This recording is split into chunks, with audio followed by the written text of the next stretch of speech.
Krystel, you're muted.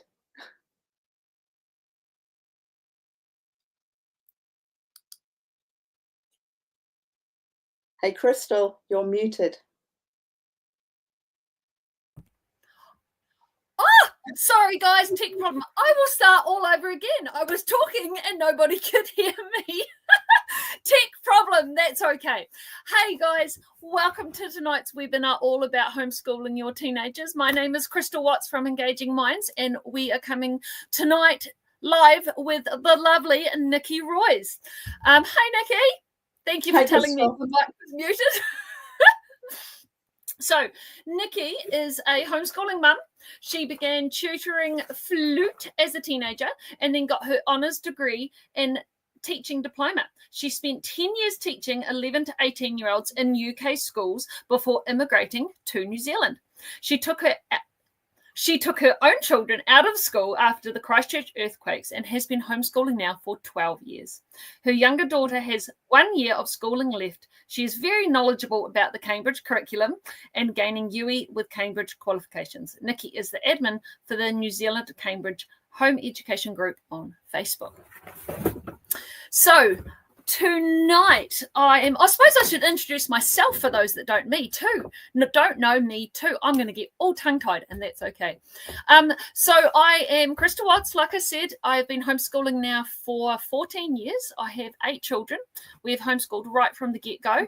My husband and I bought Engaging Minds 8 years ago, which is a curriculum education supply business, and we have been running that. We recently went full-time with it in the last year because it has grown that much that we could. So it's our whole world now, education and curriculum and homeschooling. So we will crack on right on to tonight with what we have to do. So why are we doing this? Why are we hosting this? It was Nikki's idea, I have to admit. It was Nikki. It was. We come across the question of teens all the time, why there is a drop-off rate with home education when it comes to teenagers. The numbers tend to decline hugely from about about 11 to 13 onwards. Kids tend to be sent to school. And the question is why? Why aren't more teenagers being able to be homeschooled?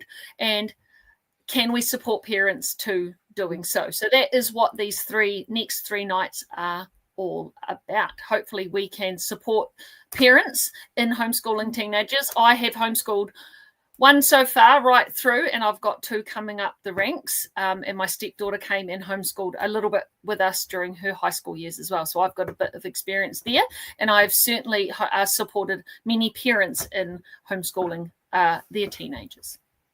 So Nikki, over to you. Great. So I have had the honour of being a tutor, a teacher, a regular school parent, a homeschool parent. I've sort of seen everything. And I will say that this 11 to, sort of 10 or 11 to 14, 15-year-old group is really difficult because we are fighting hormones and volatile friendships, and we are trying to set good habits. And at the same time as we're doing all of that, as Krystel said, the numbers for homeschooling start to drop off. And that has been happening since the quakes, and it happened pre-quake as well. And there is this difficulty that happens with this age group. So I really want to set something up for parents where they can start to think about which pathways they're going on, okay? We have to give these kids good habits, and we have to fill holes. And at the same time as that, we're also got to keep in mind where these children are going. So when we were talking about this, we were saying, well, day to day, what does homeschooling look like? And it looks very different for different children, because some children at the age of 11 are still sort of very much feet in the primary curriculum, and some are very much in the intermediate curriculum. And I'm a Cambridge specialist, and I'm going, well, the kids are doing sort of high school stuff, really. If you talk about year 7 for Cambridge, it's actually looking very much like year 9 for New Zealand. So I think parents start to lose, can find it very difficult and lose their footing. And that's partly because everybody starts to pull different ways, because the kids start to show where the holes are, and they start to excel in certain things. You know, I've only got 2 kids. You know, Krystel's got 8. I've got 2. Chalk and cheese. Okay. They've done different subjects. It's been a different feel to it. They've got a different number of subjects. Their pathways are very different. And you will find as the kids, as your kids grow up, and they'll probably have a peer group from homeschooling, is that maybe one will go to high school, and then another one will go, well, that was my best friend and I'm going to do something else. And then people that are doing Cambridge might suddenly disappear off because they're on a different pathway. And before you know it, there are very few people around, and your child can get quite lonely. So part of the talk is about how we give you ideas for what you can do to make sure that if you want your child to be homeschooled all the way through, or if you feel that you're not sure about something, you know where to look. Okay, so this is the whole idea of this. I've gathered people together, and it's across platforms. I've advertised it heavily because this is not a Cambridge thing. This is here are lots of different options. Go and explore them so that you have a really good idea of where your child is going. Okay. So less people homeschool, and you've got to find your own path for your family, but you've also got to find it for your own child, and you know that. I know you know that. But you also need to think which curriculum you're going to use and which pathway you're heading, because sometimes parents will go off and use things that their friends use and then go, things are not working. And then I know people that have panicked and gone, oh, back to school they go. What's been your experience, Krystel, of the older children and their peer group? Yeah, to be honest, it's been a lonely journey for my eldest. So there really were only a few kids his own age right through though. So he's a bit of it is different for him. So he really struggled, and the kids that he did get to know went off to school or moved away was the sucky thing. But we are in a small town, so it is different for us. We've got a much smaller pool of homeschoolers to draw on, but that has been a struggle. However, we got him involved in things like sports, so we were blessed that he was actually invited on to the local high school athletics team, so he got to have lots of interaction with that. So it's just a matter of, if you don't have that teenage core group in your homeschool circles, go find it. Get your teenager out doing things, and you essentially create it for yourself. That's great. So thinking and planning and adapting is really important, okay? Because I will also tell you, having taught thousands of these children, is they will think they are really grown up at age 11 and then realise when they're 14 that they knew nothing. And then they'll change again, and they will keep changing all the way through until they're 18. So 16-year-olds drive, and they think they're really grown up until they find out a year later that all of their ideas have changed. So you have to be really adaptable. I always told my own children that we make a plan, but the plan can change at any point. But we need a direction to be heading in. So there are lots of ways that you can get qualifications and that you can get UE as a homeschooler. You do not have to go to school in order to do all of that. And we're going to have separate talks on things like that. So we're not going to talk a lot in detail about that tonight, but you can do NCEA or through to Cuppa. You can go to school, you can do Cambridge. You can pay and have an online provider if you want to do that, although it costs quite a lot. They might be starting work, so they might be looking for qualifications which actually enable them to get a job or go into the armed forces. We've got SATs and GED coming up. There's ACE. There are things that universities and work will accept. You just need to know which way you're going, because obviously you can't do all of that. And there are choices that you make from the age of 11 which will make things easier. Okay, so sticking my Cambridge hat on for a moment, people will often come to me sort of age 14, 15 and going, well, I'd like to know about Cambridge, but they've actually gone off not down the wrong track, but down a different track. So things are more difficult than it had to be because of the choices that they've made. So when they're 11 or 12, I would say start thinking about what they are going to do for qualifications, whether you want them to get UE, whether they actually need qualifications, because maybe they don't. But the choice of curriculum that you use is going to make a difference. Okay. And again, there's a curriculum talk, because there's all of these things, because I've been going, well, it matters if you're using American curriculum or a UK curriculum, because the choices you make can make things easier or more difficult for your child when they get older. Okay. Krystel, anything to add? Probably not. Well, I guess my experience is I will get customers coming and they've got teenagers, and what do? We need a qualification. It's like, well, what have you been doing? What are your foundations? And the reason we're addressing this age group tonight is because we want parents to know that you do need to start thinking about it a little bit earlier than a lot do. We've got a beautiful window of opportunity with our sort of 11 to 14-year-olds to ensure that they have got the foundation of education that they need. So high school's easy. So high school level qualifications are easy for them if they want to do that path. I've got one that is an apprentice builder. He didn't need any qualifications. So this talk isn't about you have to get your kid qualified. Very much far from it. But it's that we don't want our kids not to be able to get qualified if that's the path they need. We need to be responsible as parents to ensure that our kids have that foundational knowledge. And the time to do that is these young years, those preteen years. Krystel's disappeared. I don't know if you can hear me. Oh, you're back again. Oh, no, I can hear you. Oh, that's fantastic. So 11 to 14 is really important.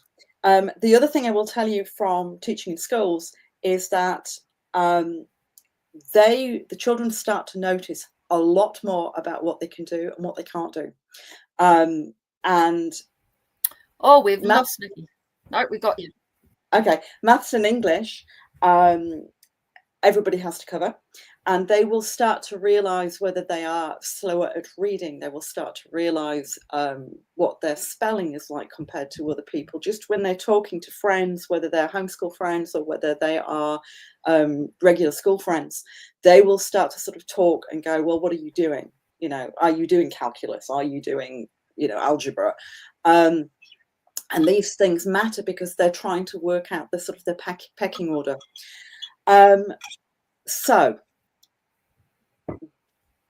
you choose your curriculum, okay? And there are talks about that. Fine, but Krystel mentioned about building a support team. You need to start doing that probably earlier than you think, because with the peer group that my children were in, because we were quite active in the homeschool community in Christchurch, there were a lot of us about. Suddenly at 14, there was, within 6 months, the group had shrunk to about a quarter of the size. And that can floor some children. And they were demanding to go to school because they were lonely and they were very unsure about their own future. So that can be in real life. It can be online. It can be, Krystel was mentioning sports groups and music groups. There are St. John cadets. There are lots and lots of things which can really work well. For my own children, they've actually found community online, which, I was very worried about, because it's that age group and we hear so many dangers about things like that. But actually there are real positives to connecting with other homeschoolers and other people, other children around the Motu, because if they get lonely, it's very difficult. Krystel, do you want to say anything about that?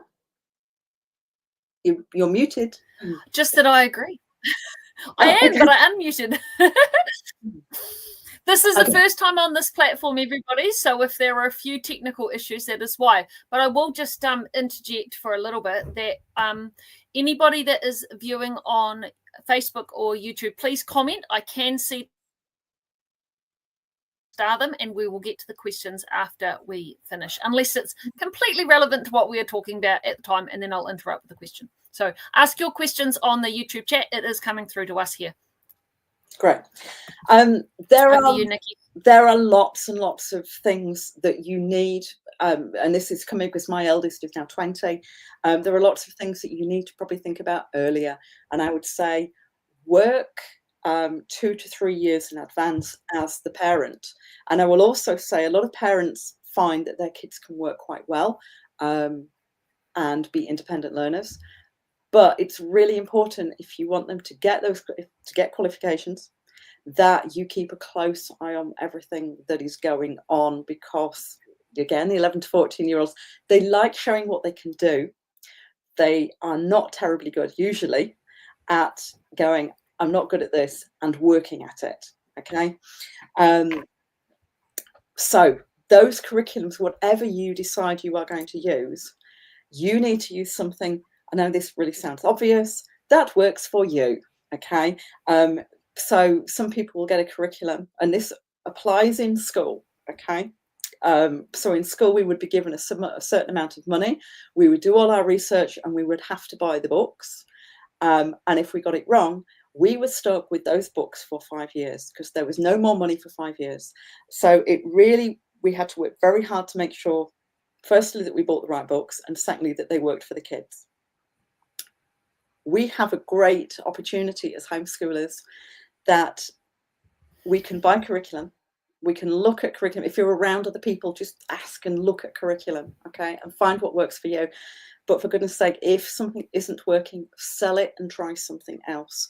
Because if your child isn't engaged with the curriculum or whatever it is you're using, it's probably not going to get any better. Okay. So, cut your losses, move on, try something else, because curriculums can vary really, really widely. Okay. You need to be purposeful in it. So you need to, again, agree with your child how it's going to work and what you're going to get done, because that matters. You're trying to set up really great habits for later. Okay. So if you are taking exams, those exam dates are immovable, and they have a book and they have to get through it. If they haven't got used to the day and the rhythm of the day and how much work to get done, it's dreadful if they fall behind. So think about it as building great habits, and the great habits come from what you do as a parent, but also from the curriculum, which is why I'm saying make sure that the curriculum works really well for you. Krystel. Re-emphasize that. I've got so many. Actually, I'll reverse. So we've had schooling my eldest son. There was a maths curriculum we were using, and he just got to the point where it just stopped working. It was great. I love it. Still use it now with my other kids, but we actually don't be afraid to pause a curriculum at the same time. So in this particular did not have the brain development to do the next level of math. So we switched it up. We played games. We did not stop, however, we did not stop learning. We just stopped that particular curriculum. And we played math games. We did maths videos, so many board games. But what that did, and it re-emphasized all those things that he had previously learned. It allowed him time to what he had already learnt, and then by the time we picked up the curriculum again, that one lesson that he had spent 3 weeks on that he still didn't understand, he understood it first up, and he was away laughing. So make the curriculum work for you. Don't work for the curriculum. That is one of the things I will say all the time, and I sell it. Yeah, makes sense. I hope so. Over to you, Nikki. Great. Yeah. How you deal with curriculum is up to you. I will also say that I was very much a unschooly, no curriculum person before with primary school, because I couldn't find any curriculums I liked. So I've sort of done all sorts of bits and pieces. I also don't like spending money. So so if people that know me know, if I do particular books, it's like because I really trust that it's right.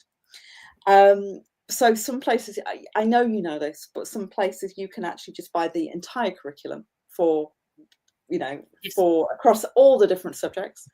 But you do not have to do that. You can do some things off the top of your head and use the local environment. You can buy different subjects from different places to make things work, which leads me on to this bit, which is individualized pathways. So one of the benefits that we can do as homeschoolers that they can't do as well in school is you can make sure that the work is tailored to your child. Okay, so whether you've got a gifted child or you've got a child that's got real areas of weakness in spelling or in maths, whatever, or you've got an exceptional musician, sports person, whatever, you can actually put something together for your child that really, really works. So it might be that they're amazing at maths and using a year 9 math curriculum for something, but their English is weak, so they're using a year 7 thing. But that you're making time for, you know, their plan to go to the Olympics, you know, as a gymnast or something like that. You can really, really tailor it and not just have to do a boxed curriculum. So again, it's really difficult to say what the day looks like for a child, because we do have in New Zealand, you know, phenomenal sports people and phenomenal people working particular areas. But I would say that most curriculums will agree that you need to cover maths and English and science. And then with Cambridge, I would go beyond that and go, well, I know at school they're doing social sciences here, but it would get split into history and geography for Cambridge. It would get, you know, you'd be putting your music, art, and possibly your drama in there as well. And you'd be going very wide. Because again, with Cambridge, and I'm not going to talk much about it, but 11 to 14-year-olds are very much having a lot of different things, because then they've chosen that can have 3 years of that. And then they will go on and specialize in certain things and take exams in those. Okay. The difference between Cambridge and New Zealand is very much that those 11, 12-year-olds, maybe 13-year-olds at intermediate school are not getting the level of specialist education from the books that they would be getting under Cambridge. And again, that will be different under ACE, and that will be different for different things, which is why I'm saying you need to think about that, because if you have already said to your child, excuse me, that you want them to get UE, you have to think about which way they're going to get it. Okay. And if you're doing Cambridge, I would suggest go early. If you're going to do Takura, you need to think about how you are going to get them from where they are now to then. Krystel, can you take over? I will. There's a couple of questions I will pop in here and answer. So we've got one about Homeschooling New Zealand.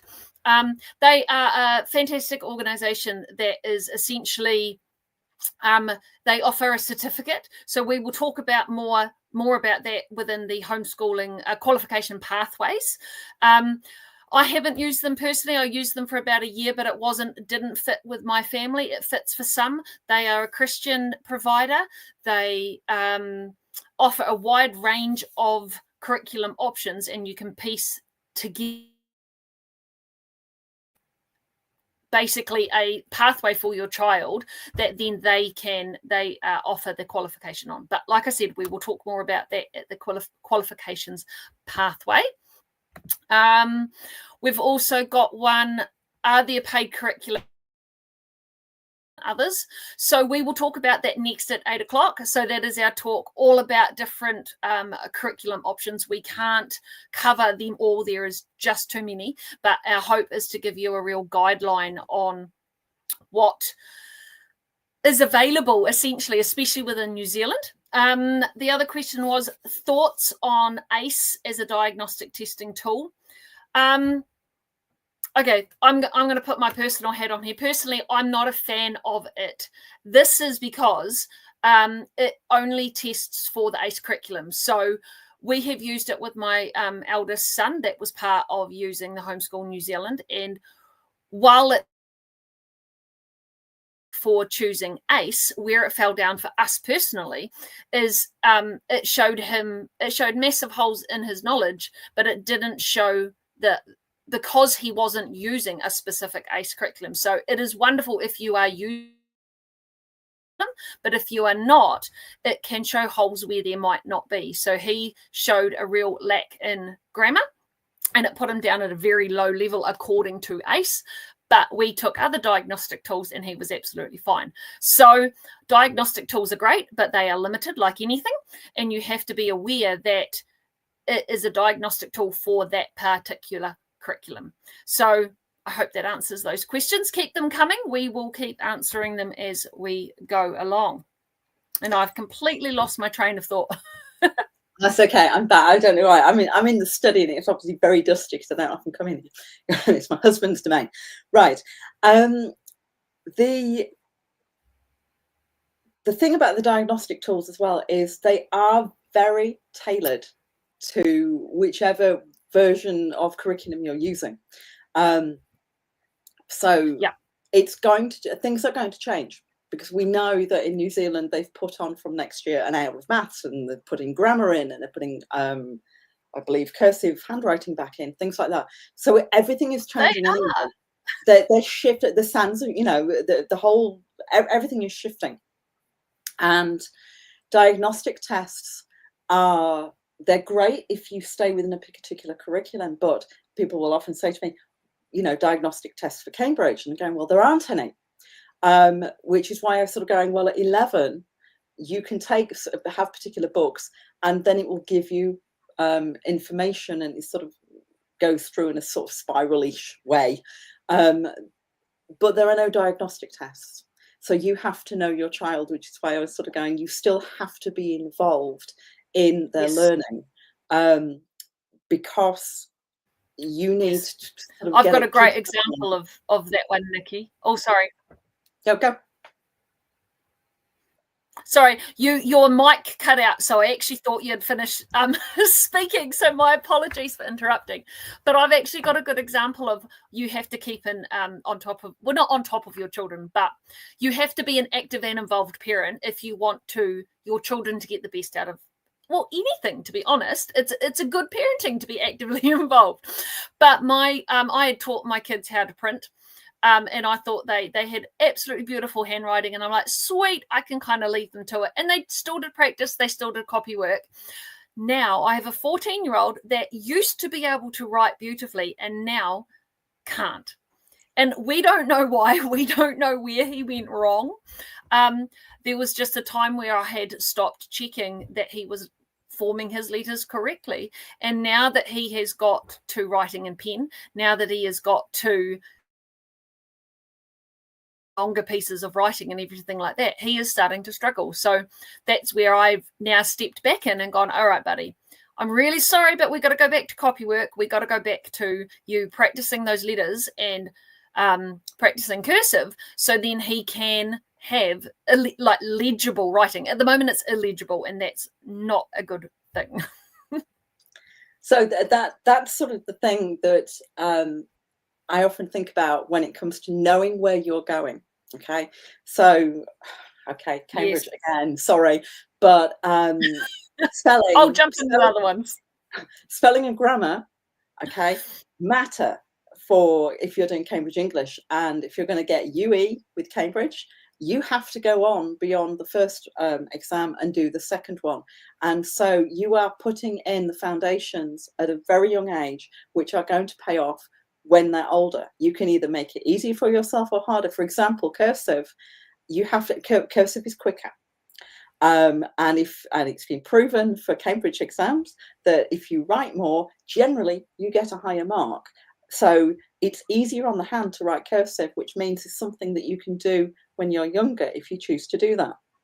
And the same with grammar. If you actually understand a bit about how grammar works, you can fix things. Whereas when I've looked at NCEA English for NCEA 3, there are grammatical mistakes that you are allowed to take and still get an excellence in that, which would really drop you down the marks for Cambridge. So that's why I'm saying that the things that you're doing at an earlier age, it feels very foundational, but if you know where you're going, you're doing the right work, and you're actually going to make things so much easier for your child if you do those things at that age. For example, like Krystel and cursive handwriting and all the rest of it.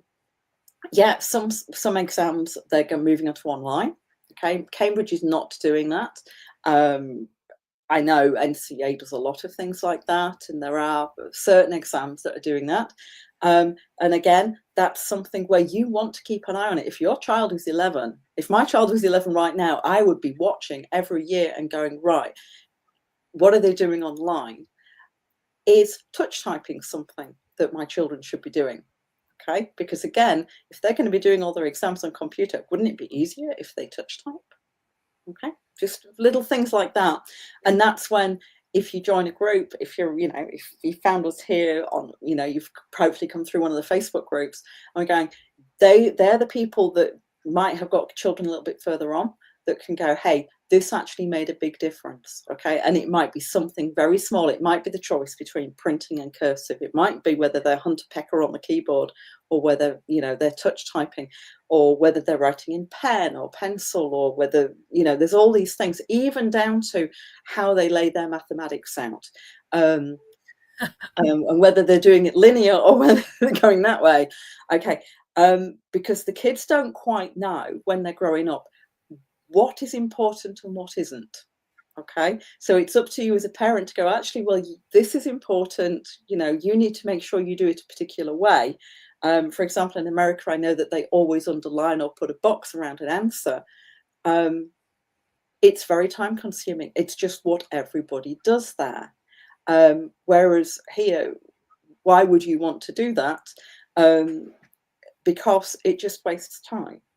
Okay, so it depends what the cultural norm is, and it also depends on the norm for your curriculum as well, which is why I keep going about curriculums. Okay, and all of that, of course, depends on the age of your child, and it all is why we can't easily turn around and go, hey, children of this age are doing this. Okay, because it depends on your peer, your peer group. Krystel. Well, I'll just jump in with the opposite side of what you've said. Not exactly. I agree with what Nikki has said, but from the other point of view, for my eldest son, we homeschooled him right through. We decided when he was about year 9 that we didn't want to take the academic path with him. We'd looked at it. We knew the level that he would need to get get a qualification. And we were like, well, actually, that doesn't fit for where we are right now. But it was a conscious decision. It wasn't we can't be bothered. It was this isn't actually going to work for our family. The workload was too high. We weren't enjoying it. He was stressed. I was stressed.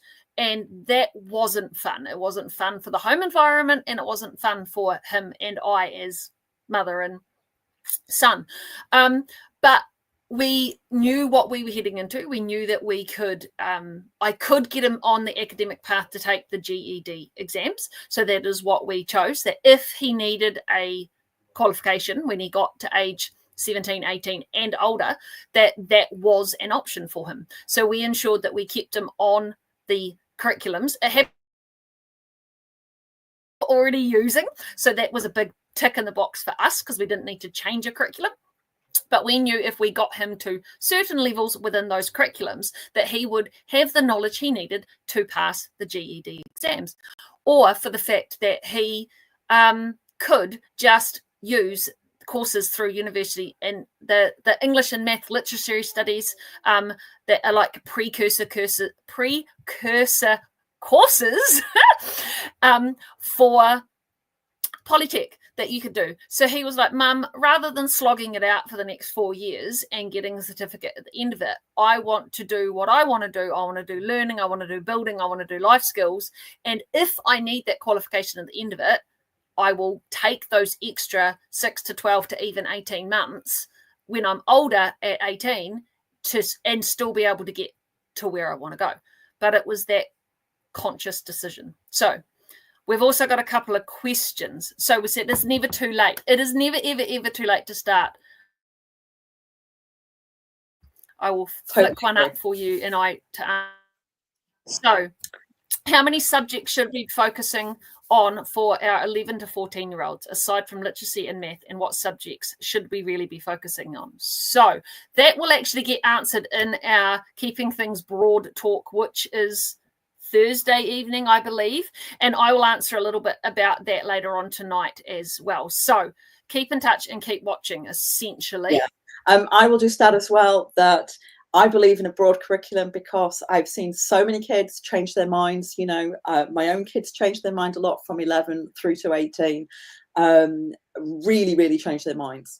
So my eldest went from wanting to go into medicine to mathematics to economics, because these are all things she was really good at, and has wound up doing a BA specializing in animation. Okay, they keep you guessing, and that's great, isn't it? That they love something so much until the next thing comes along and they go, oh, that's really cool. So yeah, it's all about keeping the channels of communication open and keeping things as wide as possible from 11 to 14. And also, how does a child know if they actually like something unless you've given them the opportunity to experience it? They don't know if they like pottery or engineering or whatever unless they've had a go at it. So 11 to 14, it's still in a way sort of similar to primary, but it's in a lot more depth. So you're really strongly building those foundations. Okay, any more questions? Krystel? Yeah. From, is it Kebby? I apologize if I pronounce anyone's name wrong, by the way. I'm looking at pulling my 12-year-old out of intermediate to start homeschooling. Is this possible to do the change now, or have I left it too late? No, not left it too late. No. Even for Cambridge, and I'm going, Cambridge is like a bit more academic, you could still pull them out. The books, there are tutors, there are people around to help. There's people like us who are sort of getting older, and our children are getting older, and we can point you in the right direction. And if things aren't working for whatever reason at school, what have you got to lose? Okay. I wish I'd pulled my kids out earlier. Apart from the fact it would have saved us some money with uniforms and whatever. It's not too late, and there are pathways to be able to get UE if that is the way that you're heading, and it gives them space and thinking time that they don't get at school. Krystel? Yeah, no, I agree. It's never too late. It does make it, I won't say harder, but I guess it's just a bigger, you'd have a bigger learning curve. So my learning curve when I pulled, my son at 5 never went to school. So that wasn't a big learning curve for me. But going from schooling, being a schooling family, which we never have been, so I haven't got experience on that one. I can't talk into that. I imagine pulling a teenager out or a young teenager out of school would be hard.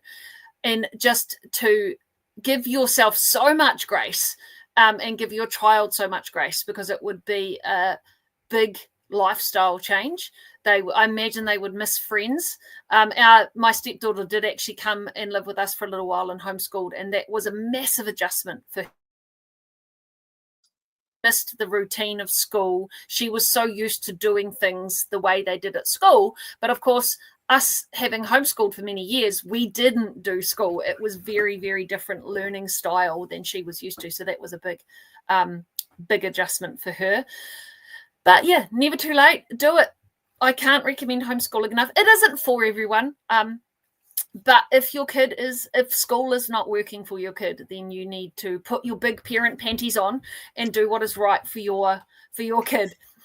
Well, it's a hard call. It's a massive hard call to do. And you would know, Nikki. Your kids have did the school and pulled them out of school. So what was your experience with adjusting from school life to homeschool life? It was just, I was just a different case, I think. But what was interesting is my parents were both teachers, and my parents were both like very much what's going on, and then they've seen what they've been able to do, and the opportunities that we have had through homeschooling have been only what I could have dreamt of as a teacher, because, you know, having taken field trips, you know, to various places for school, I'd be lucky if I could get the kids out maybe once in a year. And in that year, there would be so much paperwork to produce. It would take maybe 3 or 4 months before of paperwork and sorting it out and sorting the bus and getting the money and doing everything else. And the amazing thing about homeschooling is, if we're having a bad day, I would be out, you know, we would be doing art in the field, we would be doing playground physics, we'd be doing, just so many things. Excuse me. And I could just go, and there was nobody telling me I couldn't. And kids learn really well when they're not in books. Okay. Sorry, Krystel. No, that's all right. We've got a good question. Is there a list of tutor groups to help with the Cambridge studies, and how do we access help if we have never tried Cambridge? That is where Nikki comes in. I'll go that way. That is where Nikki comes in. Her Facebook group, all about Cambridge, is absolutely the place to go. I will put a link up here if I can to it. But basically, it is a Facebook group all about Cambridge studies, and it has tutors. Nikki is on there all the time answering questions. It is the place to go if you want to know anything about Cambridge. It is. Well, don't say it is. I do try to tell my daughter as well, but she doesn't need as much help because she's 18 now. But yeah, Cambridge studies. There are books. There are tutors. Past papers are online. You don't actually have to pay anything at all to anybody until you take an exam, which is usually around the age of 16. I've put links up to how much people pay. And sort of how it works, and it's just different. Join the group. You know, I'm the only admin, but I'll let you in. Don't look dodgy there. And just ask questions and see what other people are using, and try and meet up and have a look at books and bits and pieces. Easy. Any more questions, Krystel? There is one here that says, is Cambridge only for academic kids? Whew. Okay, Cambridge is for everybody, but there are tricks you sort of do to get them what they need to get. So it depends if you're heading for UE or you just want to have qualifications to go, look what I've got. But there are ways. So, for example, with mathematics, there are different maths things you can do, but if you have somebody who doesn't like maths, then they can just do what's called the core maths, which is 2 papers, and they are shorter and easier than what's called extended. Okay. And they make it's quite a different flavour to NCEA. You don't have to put your answer in a sentence, you know, things like that, and it's much more practical maths that you are going to need for your life, rather than anything else. You can look at past papers online. Everything's free. Join the site, and I've put all the links at the top so you can have a look at it all. But no, so for maths and English, they're fairly straightforward. And there are other IGCSEs which are really straightforward if you have a sort of that sounds wrong to say non-academic kid. It's really good at sorting out like your top A-star students, but also there is room in there if you're going, well, they're not going to be doing that, but it will still give them a really good foundation for everything they're going to need. Just get on there, ask me. I'll write to you and tell you. Not a problem. Krystel. Yep. There is another one here. So, diagnostic tools would recommend? This is a tricky question, to be honest. So we'll put my business hat on for a second. So we will get people calling us saying, where do I put my aged whatever student? And it isn't, there's no right answer here, because with homeschooling, one of the beautiful things about homeschooling is you put your student where they are at. It actually doesn't matter how old they are. It doesn't matter what year they are in at school. You should be teaching them where they are at academically. So there isn't one overall diagnostic tool. I actually really dislike the tools that the schools use, because it only tests this much knowledge for what kids have. It disregards all life knowledge that kids have. So I'm really sorry. The answer is there isn't one. If you choose particular curriculums will have placement tools, however. So when you find a curriculum that you like, and we will be talking more specifically about curriculum at 8:15, hopefully, if we're all on time, most of them will have placement tools. So you can still place your child where they are. That we sell through Engaging Minds actually doesn't have year levels, or doesn't have books that go in order, but not specific for specific years. You actually just place your child where they are at, and a lot of books will cover a multitude of grades in year levels and abilities anyway. So yeah. Sorry for not a direct answer. Yeah, there are a couple of online tools for primary school that are free, like BERT reading test. So if you just particularly want to know, if you've got like a 10 or 11-year-old and you're pulling them out of school, and you just go, well, where are they at? There are things that you can do that are sort of general ones that are free. Told you I like free things online. Okay, that you can do. Obviously, we're trying to sort of keep this quite a general talk. So if you are interested in sort of pathways for UE and qualifications, come to that talk. If you want to know specifically about curriculum choices, come to the one at 8:15. So we've tried to, this is sort of a general thing, and then have a look at which ones you're interested in. And then we're doing a panel with everybody for just questions on the Friday. Because we're aware that we're dealing with people who have been homeschooling for years, and we've got people here as well who I know are coming in and sort of going, I'm thinking of pulling my child out, I'm a bit freaked out and I don't know what I'm going to do, and starting from scratch. So this is just a look, we are just ordinary people. Okay, we were like you, it's perfectly doable. And I will go and, hey, look, my child has gone off to university and got a scholarship as well through Cambridge, through her Cambridge results. It's all possible. Okay, and there are good people around that can help you, and what's, if it all goes wrong, just back to school they go if they were at school. I would say the biggest thing about homeschooling is that they need a peer group, and you need support as a parent.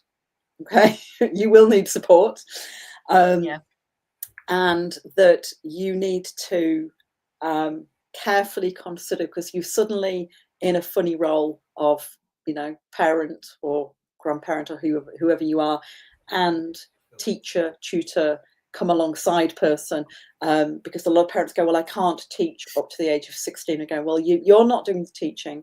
You at that point, the book and the YouTube resources, and you are moving alongside and going, hey, if you're stuck, let me know and I will find you a tutor. I will find the answer for you. You do not have to do that. Goodness sake, if I can actually help my child get through physics at the age of 16 and I know nothing about physics, okay, anybody can do anything. And the same with economics. Okay, A-level economics, age of 18, she got an A. Okay, great. I know quite a lot about economics and the OCR and things like that now, because there are books and because there are people around to be able to help you. And that's what all this is about. Okay, this is about trying to give you the information and going, look, you can do this. And people will think you're a bit nutty, because homeschooling is still quite a fringe thing. Okay, but there are more and more people out there homeschooling now for a variety of different reasons. Okay, and with going 11 to 14, you need to be thinking sensibly, sensible hat on as a parent as to which way your child is going, what field they might go into, whether they're going to need UE, and where to get the information, which is what this is about. Krystel. Yep, I guess I was just going to talk a little bit about what my day-to-day looks like with my teenagers. So my 19-year-old is now full-time working. He's apprentice builder, but he's still at home. So we succeeded in getting him what he wanted to do. My 13-year-old at home as well. And essentially they are fairly independent learners. Our day starts with chores. Because I have a big family, I cannot do it all myself. So my kids help me around the house, and they are learning how to do life at the same time. So we will get the house tidy, we will get it sorted. We've got our chore list. I can talk more about that another day. And honestly, they crack on with their schoolwork. Come around 9ish when breakfast and chores and our day has started. They are independent. I have chosen, because I have a lot of children, we're a large family. For me, I have chosen video lessons. So a lot of a couple of our curriculum that we have chosen our videos. So that means my kids are independent from me. So they can crack on with their maths. They don't need mum there beside them. Couple of times a week we'll do English. We actually do that now as a family unit. So you can also teach multiple kids across multiple ages at the same time. So the major difference between homeschool curriculum and school curriculum is that it is way more flexible to teach across a multitude of age ranges. So at the moment, I'm teaching science and English to an 8-year-old and 14-year-old, or 8, 11, 13 and 14-year-old all at the same time. Okay, and Teach Talk for that it's working and it's succeeding. So even if you have more than one child, you can do it. And our day, we do about a 4-hour school day personally. The kids are generally done with academic work come lunchtime. Then we do what we want to do. We do I call it the non-academic schoolwork, the ones that don't have the box curriculum. So my kids will be playing board games, they'll be out playing sports, they will be my 14-year-old loves stop motion, so he will do stop motion. My kids love to read, they're massive bookworms, so they will spend the afternoon in the winter, they'll spend the afternoon curled up reading books. So it's not all about curriculum. Curriculum is only a small part of it. You got the massive flexibility of doing life with your kids. We will go out as family. We will learn life stuff. One of the biggest things with my 19-year-old was actually getting him doing life. So as he got older, when academics had kind of wrapped up for him, he wasn't getting a lot out of his academics, once he sort of hit about 16. He just wasn't enjoying it. So I'm like, all right, you still actively doing something positive. You can't just sift all day long. So we got him doing a first aid course. We got him doing voluntary work. We got him doing his Duke of Edinburgh Award, which gave him focus. And he did sports. He did all sorts of bits and pieces. So this is more than just curriculum. You don't have to. Curriculum is good, especially for your core subjects, but you don't necessarily. It's not the be all and end all. You can teach kids through life as well. So and again, that is very much this age is sort of like they're heading off down different paths. So I was just about to say, you can do things for different ages. In Teach Talk, we call it differentiate by outcome. So they might all be doing the same thing, but your older child is picking up on a different level from your younger child. So it has got like proper names for it and everything. So I'm just keeping an eye on the time. So yes. There's yeah, because it's like I know you're back on again at 2:15. So I was just looking at questions. If a child has 2 years of NCEA studies, could they choose to do Cambridge to do UE? Yes. Yes, they can. Is it good to switch? Depends. Is NCEA working for your child? Is school working for your child? If not, you can always swap to Cambridge. But obviously you need to sort of be careful, because if you're going to do Cambridge, you've really got to, if they definitely want UE, then obviously you've got to like jump in with both feet and really go for it, because it would be very difficult to do Cambridge and then go back you to NCEA, because then they'd be missing credits from internals, things like that. So that depends on your circumstances. Jump on the Cambridge page, DM me. Okay, we'll chat. Any other questions we want to do before we run out of time? There's a good one. So you got about 3 minutes to fire questions through, peoples. Okay, are New Zealand employers familiar with Cambridge, or do they prefer NCEA? I'm not an employer. I know the employer that I use, that I'm friends with, they don't really understand NCEA. They're very clever, but they don't really understand NCEA. They quite liked Cambridge because it told them exactly what subjects they'd actually got.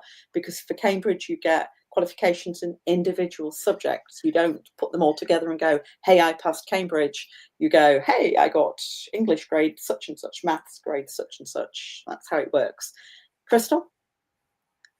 Yeah, well, for our experience, it actually didn't matter. So my son didn't have any official qualification whatsoever. So and what he had achieved in outside of academics that actually got him his building apprenticeship. So what happened with us is he was known around town for his voluntary work. He had done a paper run and worn the same hat for years. I'm talking sort of 5-6 years. So people around town knew him. He was known through his athletics that he was doing as well. So his current employer actually knew a lot of people within the community that knew him. So it was his reputation essentially and his character that got him the job. It was nothing to do with a qualification whatsoever. We talked about what he had studied and if he had the relative knowledge, but qualifications never came up. And just experience, I know that what employers are looking for is ingenuity, is character of person, stuff you can't teach from academics. Ingenuity is a huge one that people aren't going to stand there and say, oh, well, the job I got told to be done is finished now, so I'm just going to sit. Rather than kids with ingenuity and will go out and look for more work because they are in paid employment, they should be working. Hope that makes sense. Okay, so it looks like our audio's not very good and your audio's not very good for me. So I'm sorry if it's glitchy, guys.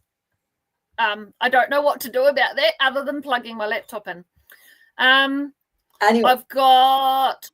Yeah, go ahead. I was going to say, I think we're going to have to finish there. They're back on at 8:15. This is running again tomorrow for different things. There are different talks, different people, different guests. This is research, okay? So if you're going, how do I fit the research in? You're doing it already because you're going, well, which groups should I join to be able to ask the questions? Because obviously everybody's circumstance is slightly different, okay? So we are doing our best to get through. Keep putting your questions up and we will see you back they will see you back at 8:15 and I will see you tomorrow. Yes, so Erin and I will... All right. So you go get a cup of tea, guys, and we will see you in about 15 minutes or so. So I'll keep this open as well. I will just pop us off. See you later.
welcome back. And I will change our background. Sorry, I will remember to do that. Hi, Erin. You need your on. So welcome back, everybody. I hope you've got a cup of tea. Oh, she's muted herself. Hang on. There you go. You're on. Right, I've got my cup of tea, so I hope you've got yours. So, for those that don't know, this is the lovely Erin Parkinson. She is a qualified teacher and a homeschool mum with 15 years experience with her 6 children. She loves history, reading, traveling, and theatre. She runs Parkinson online classes, running a number of Zoom classes via Zoom, which she makes as interesting and interactive as possible. And they range from topics on history, literature, science, fallacies, geography, and more. Yes. You are a busy lady, Erin. Thanks. For a second there, I thought you were going to say I had 15 children. No. Oh, no. Yeah, 15 years experience homeschooling, 6 kids, yeah.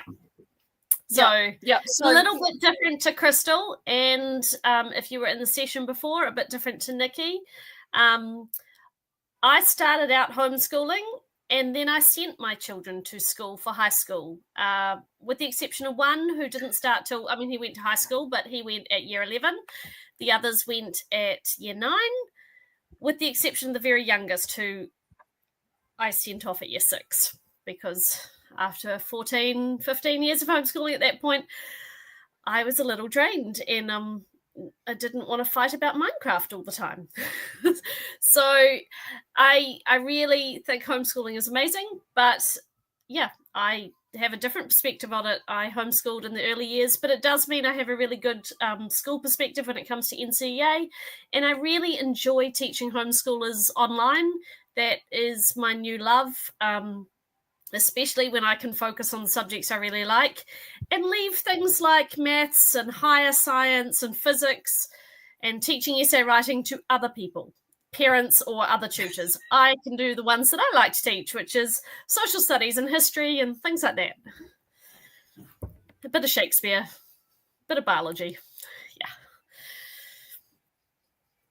Krystel. A little bit of everything. So, well, I'm going to lead this talk tonight. So we are doing all things curriculum, but I just have a bit of a prerequisite, I suppose, is the word to use. I have plagiarized a whole lot from Erin's talk. Erin's talk is that she's the opposite to me. So I have made my own slides, but I have based them on a lot of work that Erin has done previously and added a lot of my own stuff to it. So I just want to give massive credit to Erin. So I'm going to be the main chatter tonight, but I'm going to hand it over to Erin. I know what we sell. I know what Engaging Minds sells and what I've used. And then Erin has a whole lot of experience in the areas I don't. So hence why we are both here tonight. So please, those that are watching, please put your questions through. We will star them and we will get to the questions when we can, as we are talking, or for the last 10-15 minutes or so. So I will add this to stage and we will get straight into it. So how do you go about choosing a curriculum when the options almost seem endless? And they really are, especially now. There is more and more curriculums popping up. You've got online and not just textbook as well. So how do you do it?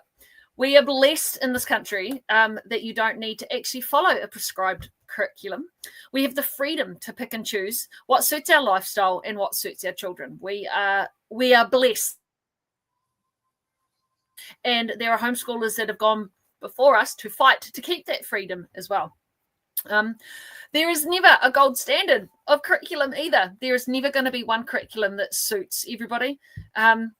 I get asked all the time, what should I pick for my year, blah, blah, or age, blah, blah. And I'm like, well, yeah, that depends. There are great curriculums and there are not so great curriculums, most definitely, but there's not one that is going to be perfect. But there is one that's going to be perfect for you and your family. So knowing your family's education philosophies is something that can really help. So I'm not going to go over these tonight, but of the different philosophies.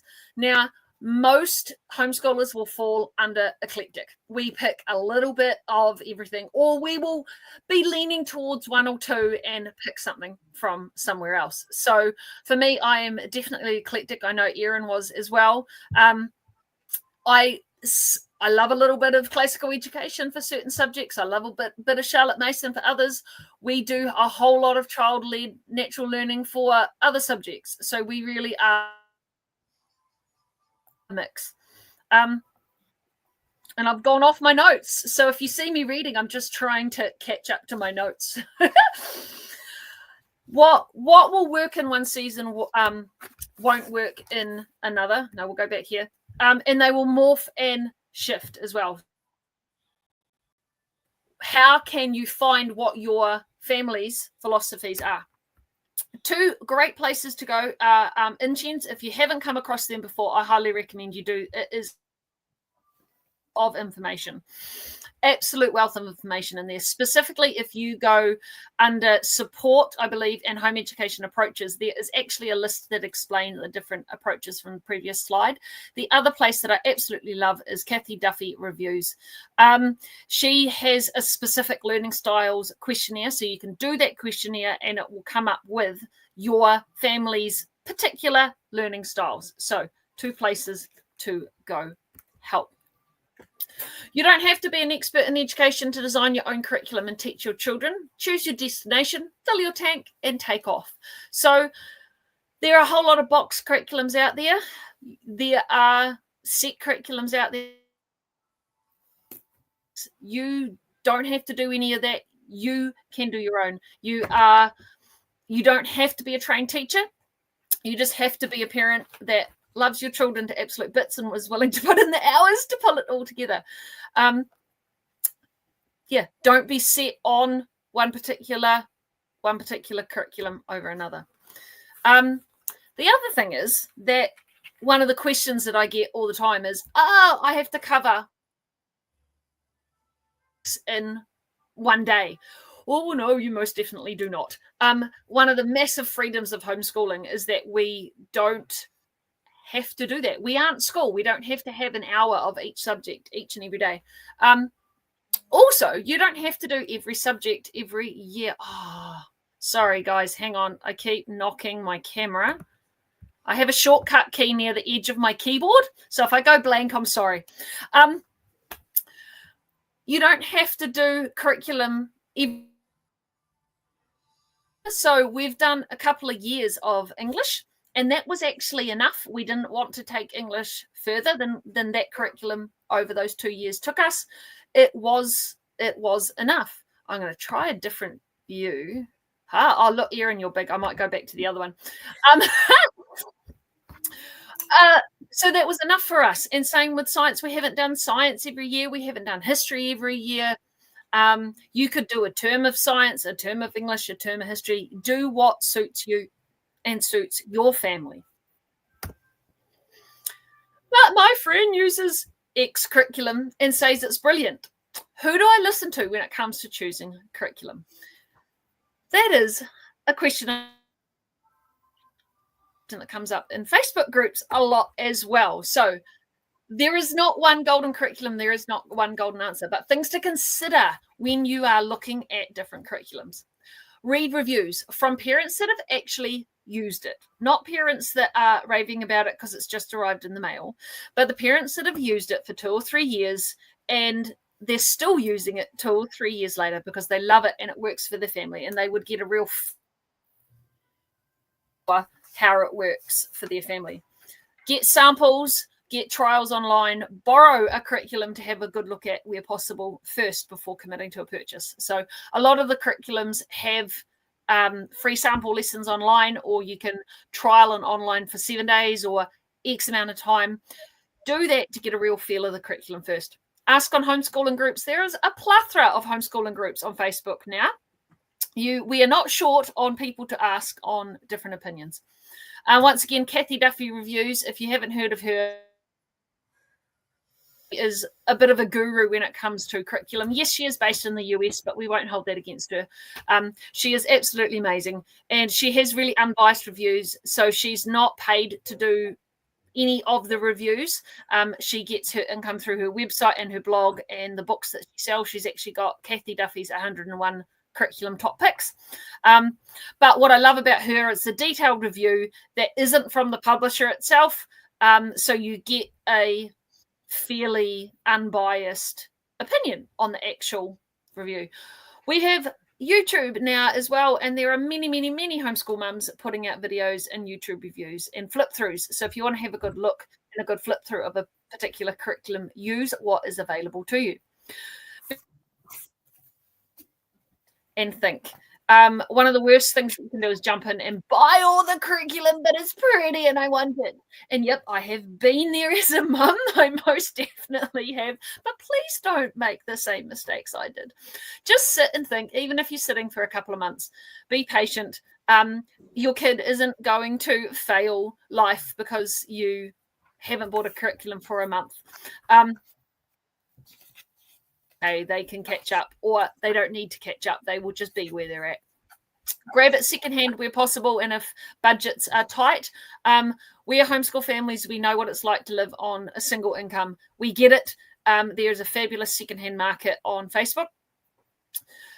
Think about if you are an online versus workbook family. So online works for some people. Workbook works for some people. So that if you prefer one over the other, or even one for some subjects over but not for others, that will then narrow down your choices. Then is available to pick from. Does it go right through to high school level? So I've put this in here because we are talking to parents with high school students tonight.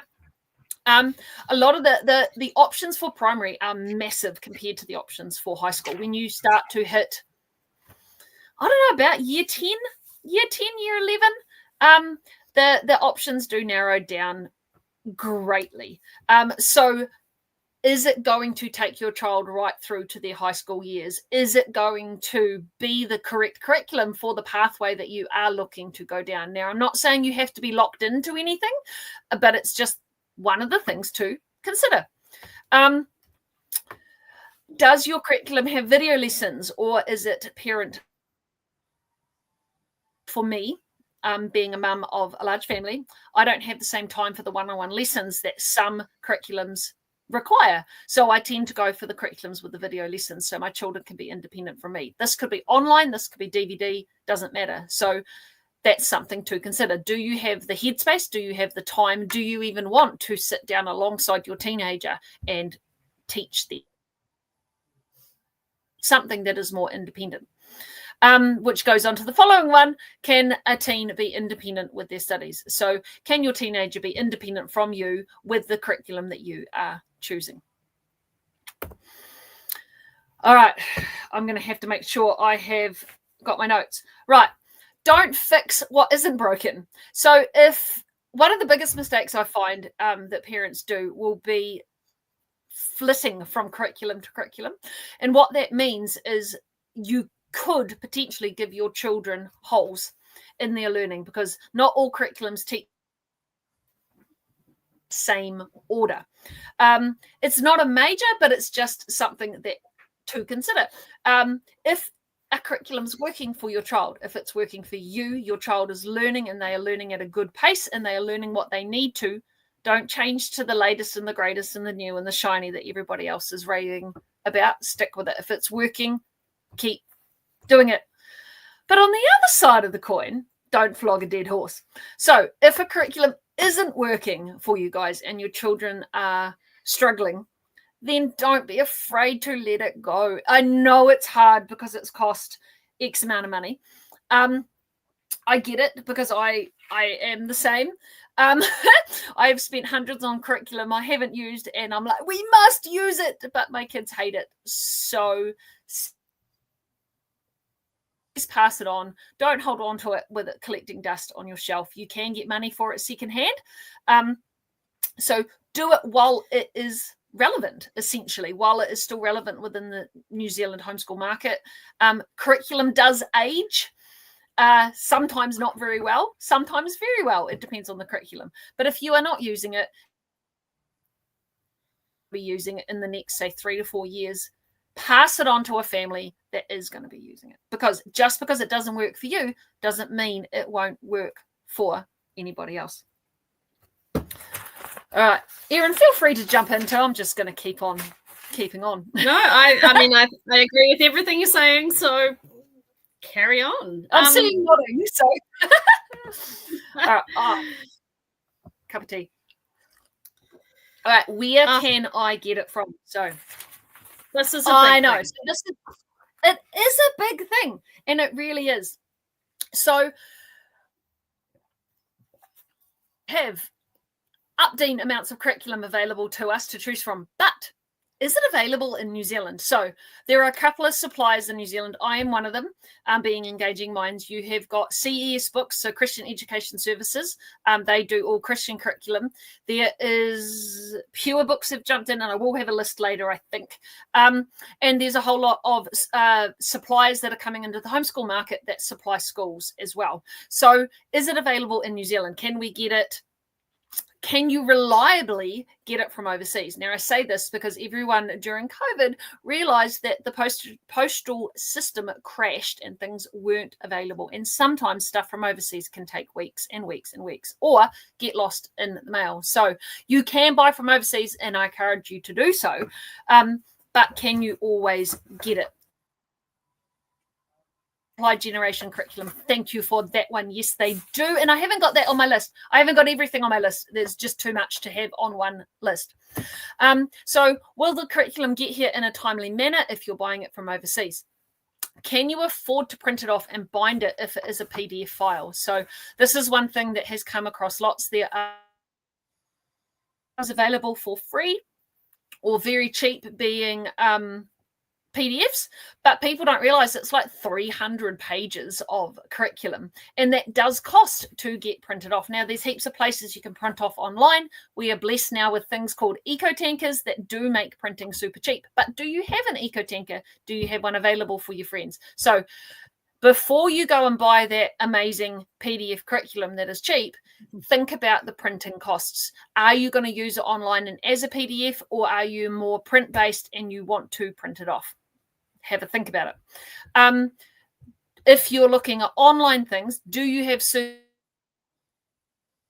for the online access that it's going to require? Do you have reliable Wi-Fi for when you want it? I'm going to have to motor through this, so we're going to go over time. Okay, we're going to crack straight into actual curriculum. Now, prerequisite, this is just a brief overview of some of the more popular ones within New Zealand and within the homeschool market. I cannot possibly cover everything. And these are also the ones that I know personally well because I've either used them or sell them or just know them well through my experience as a homeschooler. So Matthew C. A lot of people know this one. It is video-based lessons via DVD or now digital. It's a systematic and cumulative approach, which is mastery-based. So what this means is each subject is covered in 1 year. So say Algebra 1, Algebra 2, it's 1 year per subject. So this can trip a lot of people up, and it doesn't often feed well into exams if you cut through halfway. So the thing with Matthew C is once you start, you kind of got to finish to get the full advantage of Matthew C. Like workbooks and test books are available from us. The Art of Problem Solving. This one is a relatively new one to the New Zealand market. Even Erin might not know this one, but it is one that we sell here at Engaging Minds. It is really, it's a high performing math curriculum. So it is actually written for the kids that do the math exams in America. So it's written for the really, really smart math kids that are doing all the maths exams, but its focus is on critical thinking and problem solving skills. It presents a really, really broad range of challenging math concepts that are not usually found in most math curriculum. So if you've got a really high academic, have a look at this one. It is well worth it. There is this starts at high school level, but if you've got a kid that you want to feed into this, there is Beast Academy, which is becoming more and more popular. Bridge the Gap Math is also a new one to the New Zealand market. essentially what this is and why I've put this in for people tonight. This one is going to be a game changer for people who are pulling their kids out of school, but they're not ready yet for high school math. So this is written by a tutor with 30 odd years experience. And what she realized when she was tutoring these kids is that there were the same questions. Kids were getting caught up on the same maths problems again and again and again that she had to work through with them. And she wanted to be able to reach more kids. So she put it all into a book. So this is aimed at lower high school kids, sort of year 9-ish or intermediate kids. It's a broad range of ages. Will teach you as the parent how to teach your child math. So 1 page per concept, and it is all the often missed bits. It's the things that will trip kids up the most. And once they get these things that are within the bridge the gap math, if they get these bits, they will then be ready for the high school level math. Life of Fred. This one is just completely different to everything I've talked about. This is, if you know Life of Fred, you'll know that it is funny. It is little 5-year-old Fred and his mate Kenny, and Fred is a math genius, and it is the story of Fred and Kenny and their life together. And it is just written in a really readable way, and it presents math concepts in, I don't know. It's just great. For kids that don't like math, for a lot of math haters, I will basically point them towards Life of Fred, because if they but don't love doing loads of math and math problems, don't like your traditional math textbook, then this is a way for them to read through maths concepts and gain that understanding better. Saxon Math. I don't know a lot about this one myself, but it is very popular in the homeschool realm. It has been around for years. It presents concepts incrementally and introducing one new idea and then reviewing and adding it to continuously until mastery. It is a traditional style textbook and test approach. A lot of people find math dry and boring, but they also absolutely love it because it teaches math so darn well.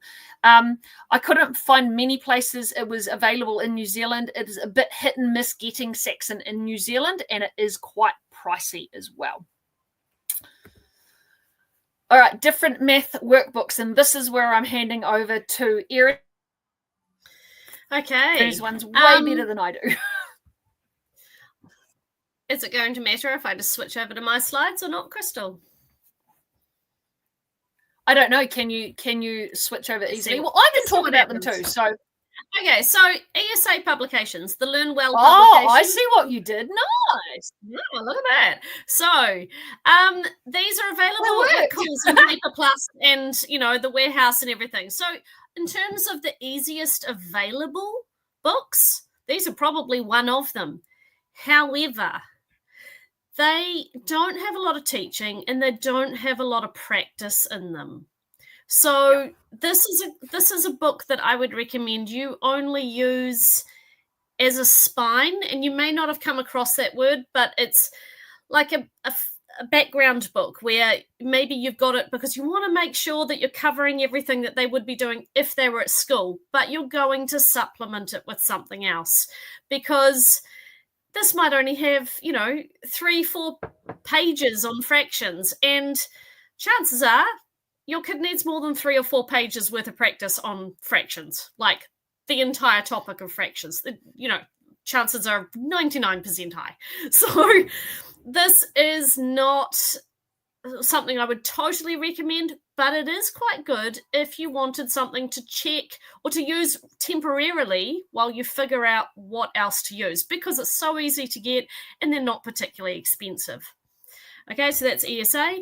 New Lake Maths. This is a really thick workbook.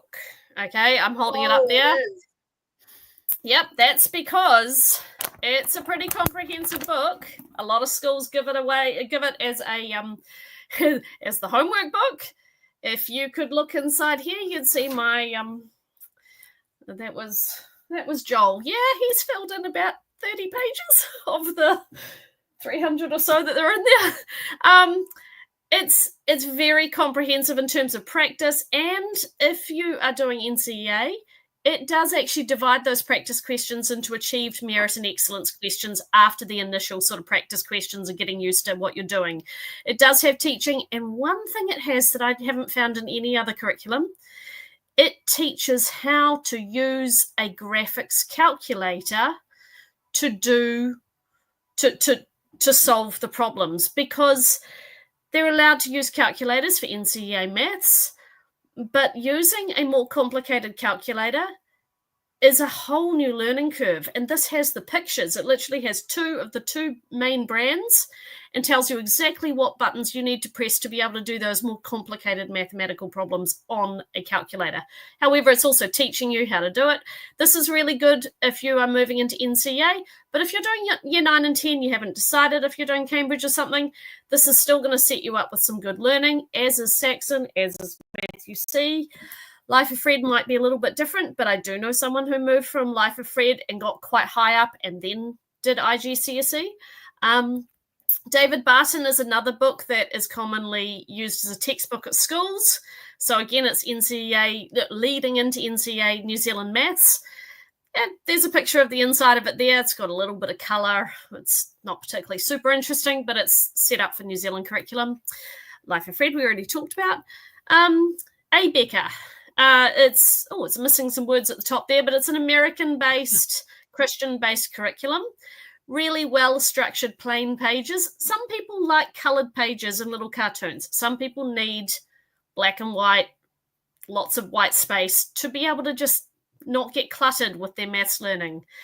A. Becker tends to be a little bit advanced compared to, say, New Zealand or even other American curriculums. So just be careful in terms of placements, but it's got placement tests.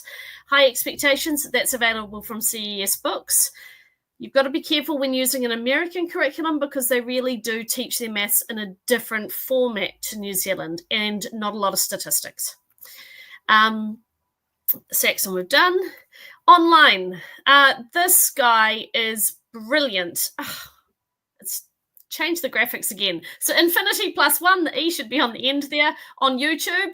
He's a New Zealand teacher who was high school teacher, like senior high school, and then he's moved to year 9 and 10, but he teaches online maths, especially NCEA level. But again, his YouTube videos, maths videos online, maths teaching online is generally the same. You know, if you go look up somebody to teach you fractions, it doesn't matter if it's an American or a Cambridge or it's NCEA, they're all teaching fractions. It doesn't change around the world. Okay, but he does also, if you are doing NCEA, focus on actual NCEA exam stuff, especially at this time of year, like in the past month. So Infinity plus 1, he's very, very good. Khan Academy, American, excellent. I haven't heard of him.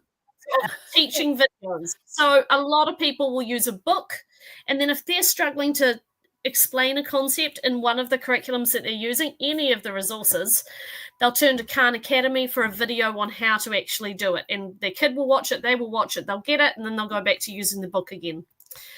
This is mathscentre.co.nz, which has got videos. The videos are so old. They're very thorough, they're very good. They've got like a really almost late 80s vibe to them, but they must have been made more recently than that. It's just, I don't know.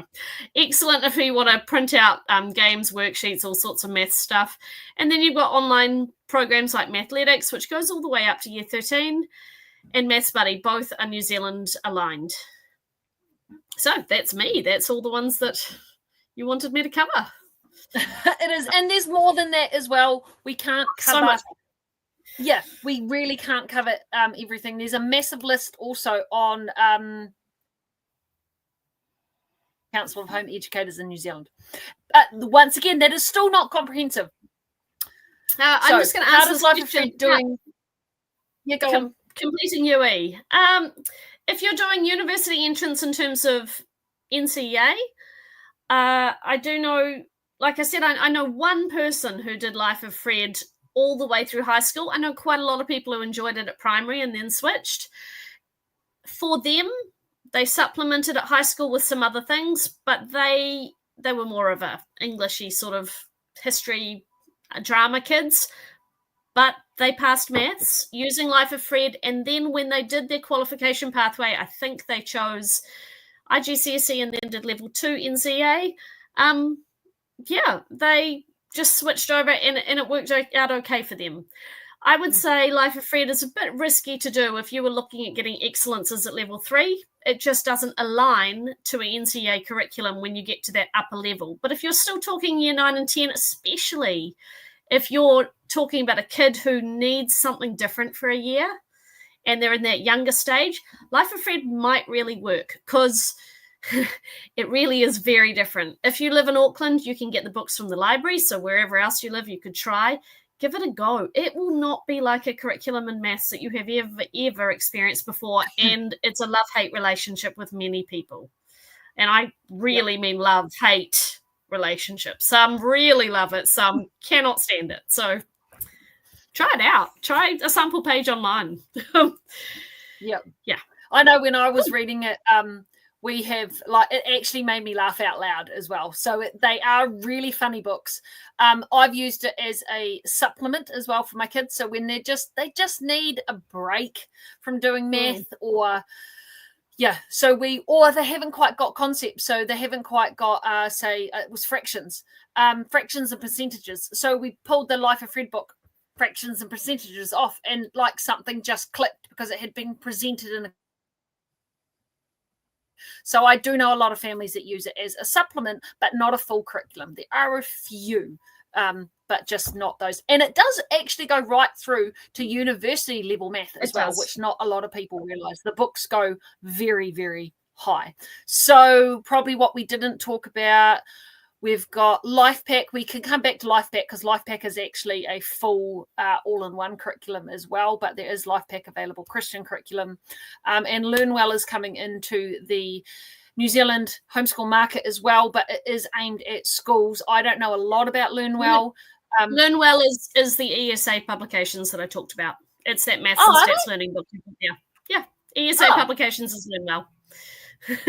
My bad. See, look, I'm learning here tonight as well. So they rebranded them. No, they just used two names, and they kind of between ESA Publications is the overall brand and LearnWell is kind of the name of some of the levels. It's a bit confusing. Okay, I will fix that up. Thank you. Thank you, Erin. All right.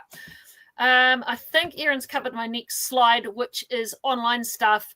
There is so many cool online things. I would just make sure that teaching textbooks is another one that gets talked about a lot as well. I don't know about it personally, but it will come up a lot. It seems to be an online program that is quite solid. Mathletics, very mentioned, very, very solid. Yeah. No, it is. It is a good one. So if you want that online, if you want them online, and your kid doesn't want to be doing traditional book work, then you've got options available, which I think is amazing. All right, straight on to English, and we are going to have to motor through because we've got a lot to cover, but maths was probably the chunkiest subject. So there are different aspects to English, and you do need to make sure your kid is covering them. So you've got listening and speaking. So this is something that I know wouldn't generally be covered on a basis, but it is important. You could get your kids into things like Toastmasters and things to practice on their speaking abilities. My kids never wanted to do anything out loud with us, but I have got my younger kids into drama, so they're practicing those kind of oral language skills. They're reading and writing and visual language as well. So English covers a wide variety of skills. Spelling, and is it still a thing in high school? Well, if your kid can't spell and people can't understand their written work, then yes, it is a problem. We do still need to communicate via the written word. It is important. Kids need to be able to structure sentences. They need basic grammar. This kind of thing will be covered in the aim to have by 11 talk, I imagine. So I won't talk too much about this, but there are spelling curriculums available. Sound foundations, I don't know a lot about, but that was on Erin's list, so I chucked it in there, but it did look really sequential spelling. This is one that we, sequential spelling and all about spelling I sell here at Engaging Minds. Sequential spelling is basically just a list of words, but what is special about it is the words are all ordered in word families. It doesn't teach any spelling rules or anything like that, but it is designed to order the words in such a way that your kids have that aha moment and they understand that words are based in word families. All About Spelling is completely different. It is hands-on, it has coloured tiles, it is engaging with loads of repetition. It is great for those that need to know every single spelling rule that ever exists. It is so comprehensive and so full on. It's recently been redone in full colour as well. You can use it with older children, so it is aimed at the primary level children, but you can use it with older ones, and there's so much information on the All About Learning blog to how to adapt this to older children. Great for kids with learning disabilities, essentially, both sequential spelling and All About Spelling, but both completely different approaches. So, side note, as a parent, I have actually never done spelling with my kids ever. We've never done a spelling program, but my kids can all spell. They are very well read. We listen to audiobooks all the time. So don't feel that you have to do a spelling curriculum with your children, but it is important that they can spell well and have an understanding, and there's curriculums available to help. English. So I believe one of the most popular ones is IEW. People tend to have a love-hate relationship with IEW as well. Personally, I love Andrew. I find him really funny. Pros of this curriculum are your video lessons via DVD or streaming. It teaches structure and style incrementally. So you're not just said, hey, here, write this.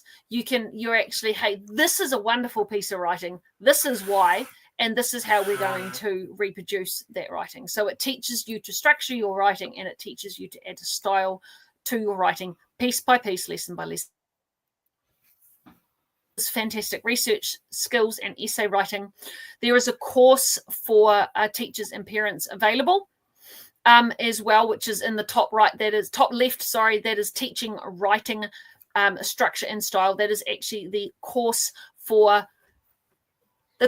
teach you, to teach the parent. You do not have to do this, and this is the beauty of it. The SS program that is showing has video lessons and is everything that you need to teach your children. Great. English. What I do love also about the IEW is it's generally a 2-year course. You do not have to do English for years and years and years and years and years to be good at it. So the green is aimed at intermediate, lower high school age group. The blue is aimed at lower high school, middle high school age group. There's also purple, which is your top upper high school. So no matter where your child is, there is a 2-year course available that is written for them.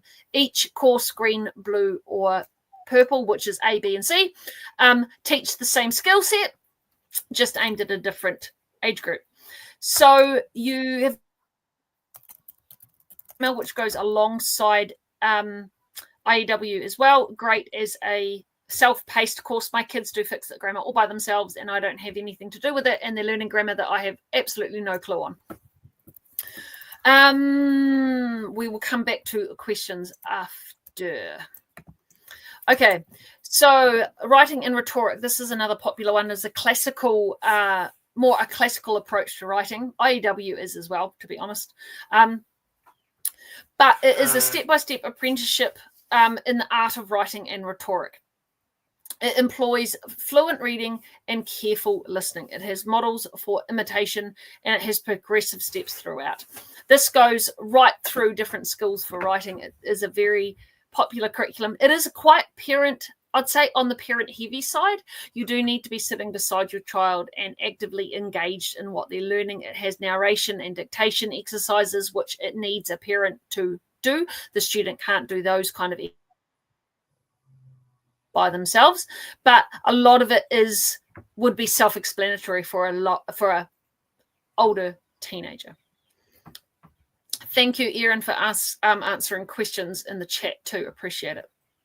That's okay. I would just add both, I would say IEW and writing and rhetoric in, if you work your way through them, writing and rhetoric, once you're getting to book 5, 6, 7, they're both setting you up well to write a good essay. And writing a good essay is absolutely important at high school level. If you are going to be sitting exams, you need to know how to write a good essay. So, yeah. Yep. All right, Life of Fred Language Arts. I have chucked this one in there. It's typical Life of Fred fashion, like we were talking about earlier, but it is for language. It covers all aspects of the English language discussed, mixed in with many other English or in many other subjects in true Life of Fred style. It is great for readers with a sense of humour who want something a little bit English curriculum. I would use it probably more as a supplementary curriculum than a standalone. But it is just one of those things. If kids are really struggling with their English curriculum and you still want them to be doing something, this is a really cool something to put in. Well-ordered language. This is one we sell as well. This is another one from Classical Academic Press. This is more for your grammar side of English. It is clear and it is ordered. It has oral analysis. It is has classical diagramming, teaching the parts and the function of the sentence. Samples are taken from classical children's literature and poetry, and it has attractive illustrations throughout. I will admit I haven't used this one. I don't know it great, even though we sell it, but we got it in because we were asked to get it in, and it is reasonably popular. I haven't done a lot of specific grammar work with my kids, but if you need to do that, an option. Okay, another grammar book is Analytical Grammar, and this is brought in by Dani Learning. Not written by them, but published by them. They now have the rights to publish it. It is easy to follow lessons. It's got 5 books that teach grammar in a logical order. So you basically start at book 1 and work your way through the 5 books. Each book is about 11 lessons. So it is just grammar for a little bit. It's not a year-long course or anything like that. There are detailed notes for students and parents. You've got your hands-on activities such as diagramming, and there's plenty of practice built in. So you could do this, you could do this, you could add grammar for a term and then not do it for the rest of the year, work your way through, or you could do a real intensive course if that is what your child needs and they need that extra grammar work. Brave Writer.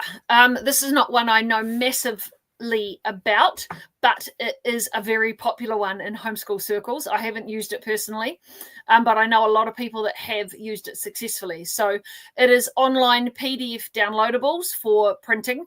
I listen to a lot of her podcast. I can't remember that. Julie Bogart.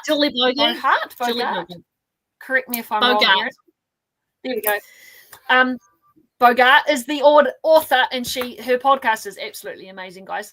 It teaches parents how to be partners with their children, so the child learns still sophisticated verbal language, even though that their spelling and punctuation skills might be lagging behind. So it's a lot of read out louds and inputting that beautiful language into your child.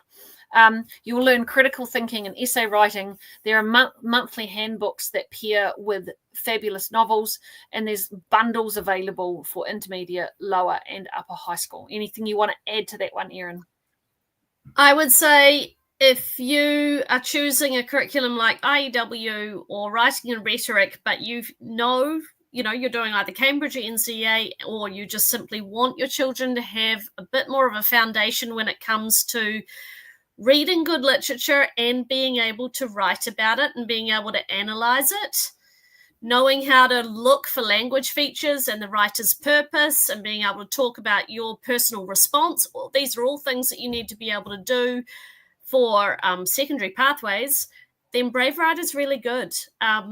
You can do the whole year course, or you can choose individual books. So, if you're talking 9-year-olds, if you're talking 12-year-olds, if you're talking 15, 16 and looking at studying To Kill a Mockingbird, or, she does very well with including classic books and modern literature, not just all the classics that are now 20, 40, 50 years old. She does brand new books that are really good for studying and critical analysis at that upper high school level and middle high school and intermediate level. So yeah, for literature, for reading, excellent. I have heard good things about her writing, but I can't talk about it so much in terms of teaching essay writing and things. But for literature, highly recommend. She's doing the same things that they would be doing if they were at high school, looking for those language features, looking for the author's purpose, talking about it, analysing it. So just a different style writing than IEW, and that would teach, really, isn't it? It is quite different.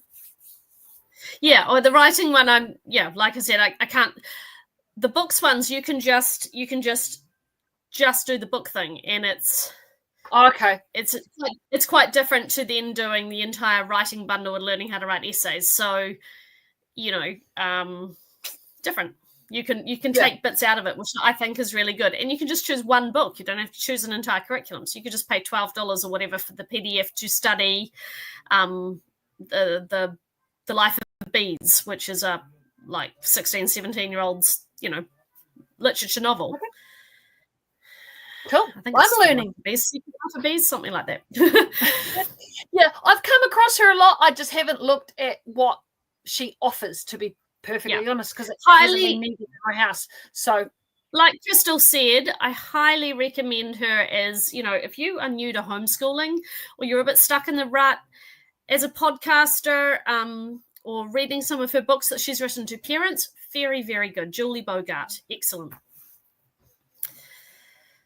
Okay, Krystel? Yep. So I will plug Andrew Pudawa. I'll plug Andrew Pudawa as well from IEW, because he's got an amazing podcast as well. So different styles for different people as well. Okay. We are going to crack on. Okay, cover story. I don't know this one either. But it looked, I had a quick look online. It actually looked really cool, and it made me go, ooh, I wonder. But essentially, students are led through a process of creating content for a magazine, and also required to keep a daily journal. There's no prep involved for parents. There's loads of self-motivating materials, online video lessons, and it is aimed at lower high school. I did see they had a high school one, which was called The 1 Year Novel, available as well. Do you know much more about that, Erin? Yes, we did cover story as part of a homeschool group, and I would recommend that is the best way to do it. It is quite intensive, but at the same time, It's English. I mean, if you're not doing several hours of English in a week, then you're probably not going to get through a lot. So it's kind of like a 1 year thing that I would recommend at about 11, 12, maybe even 13, before you get into more, go back to a normal sort of curriculum with all your different types. But it's quite fun as a homeschool group thing to do together, and they end up at the end of it, they've created this amazing magazine, hopefully, with this daily journal. It's very, as you can see from there, steampunk themed, so it's quite fun.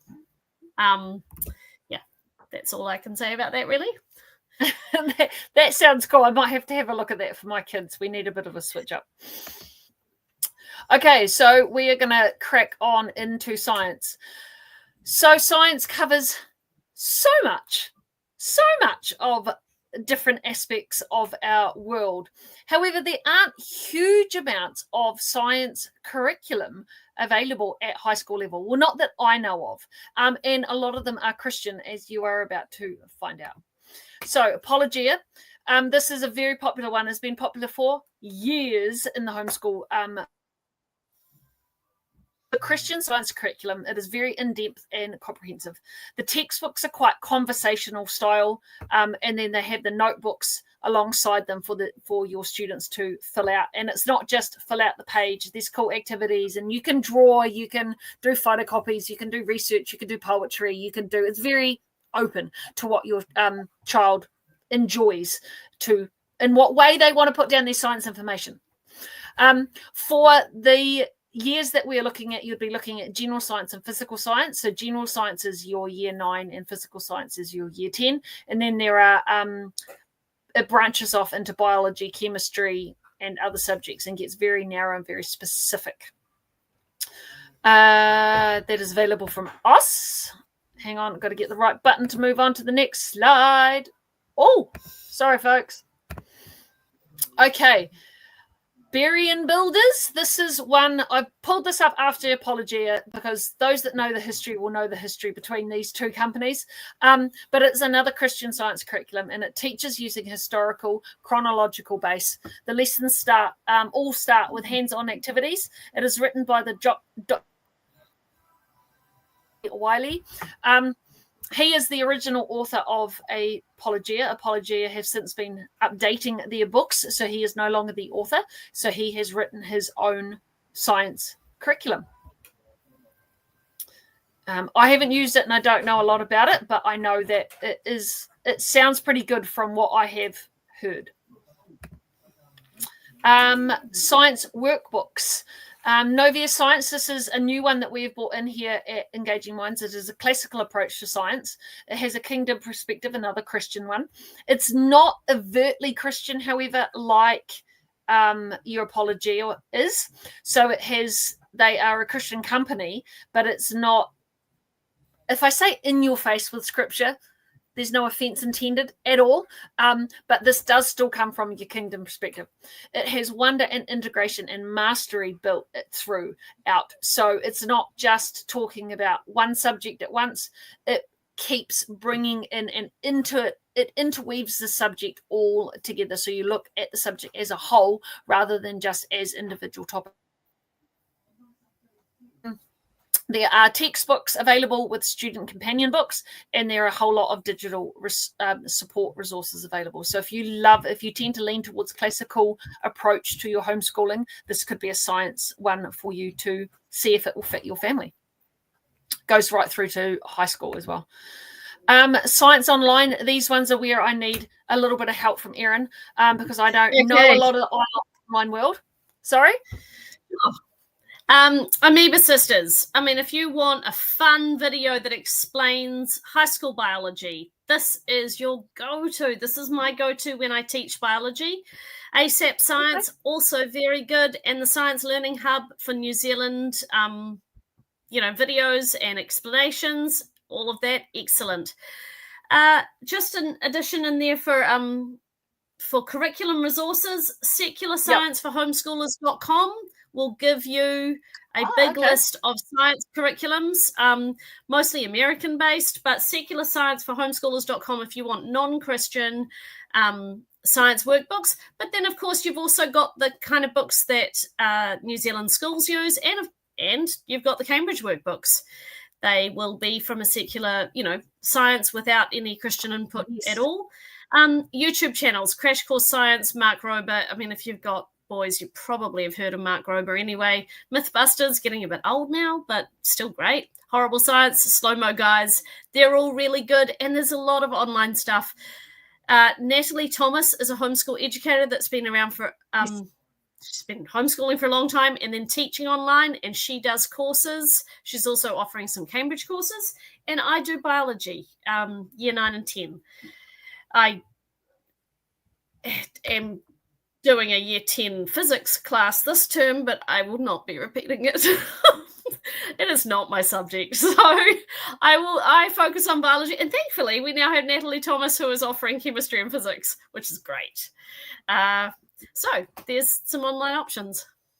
Yeah, there is so much, guys. I will admit that I did pull this presentation together pretty quickly. I should have added, I could have made this twice as long, to be honest, but I had to cut stuff out somewhere along the line. So I apologize. Know of some secular science curriculum because Chris and I are happy to bring some secular stuff in. I just haven't found a lot that we have fallen in love with. See, I haven't come across that. So SciPad is available in New Zealand. This is what a lot of schools use. This does not do the teaching. So you would want to use this as a workbook and then find videos online that teach the topic, which is how I tend to teach. But yeah, SciPads are basically the homework book, the homework and classwork book that a lot of New Zealand schools use. this will set you up well for year 9 and 10 to move into NCEA or Cambridge in the different branches of science. So it's one option I can tell you about. Don't have any other. Don't have any others on my shelf. If it doesn't do the teaching, that would drive me crazy. I need something that can do the teaching for me, essentially. We've had someone say that it's too fast, and I know we are speeding through this, but it's one of those things that if we don't, we will be here for 3 hours. It is just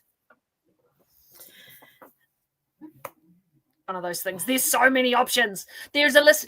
Once again, I'll go back to INCHENZ, National Council of Home Education in New Zealand. But not a comprehensive something list I can either. recommend, if you are finding this too fast, all of this is being recorded and will be available. So you can then go through, pause on something, write it down, skip forward the bits you don't need, and watch it again. Yeah. All right, so all-in-one learning. Now, I haven't done blurbs on these because I don't know them very well myself, but I thought I would give you a list. So you also have loads of publishers available that do all-in-one learning. You got Beaker, Masterbooks, Life Pack, Sunlight are all, and ACE are all Christian. Oak Meadow, I believe, is Christian as well. Don't quote me on that one. There you go. Bookshark is the secular version of Sunlight. But what a lot of these, they're not all of them are producing their own curriculum. I know Sunlight and Bookshark pull, what they essentially do is they pull curriculums from other publishers together and create an all-in-one curriculum for you. Sorry, Oak Meadow is secular.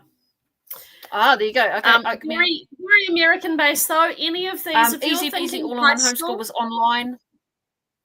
Yes. Yeah.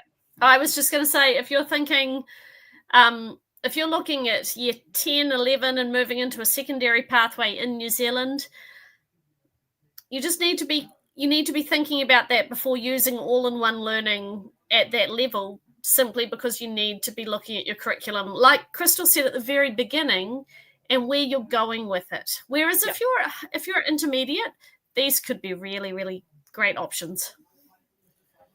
Yep. Thank you. And yeah, KN Academy. So that is one that comes up a lot as well. So online learning, and yep, we're almost at the end of the slideshow. I can't remember how long it was. I'm sorry, guys. There is so much online learning that you guys can do.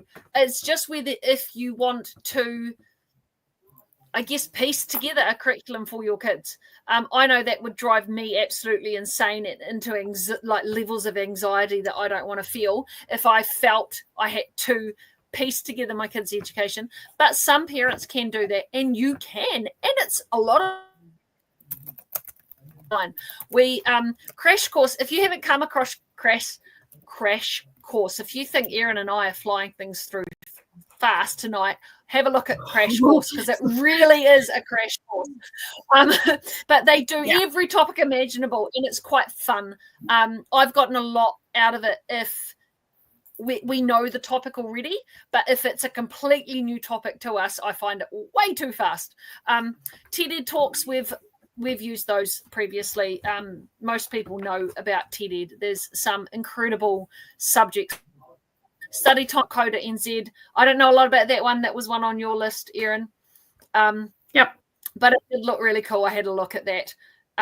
Documentaries. We do science via documentaries a lot of the time. We love a good documentary in our family. So don't be afraid to use those. That is all learning. That is still massive amounts of learning if you're sitting together down as a family and watching a documentary, especially if you're going to discuss it the next day at the dinner table or as you're watching it.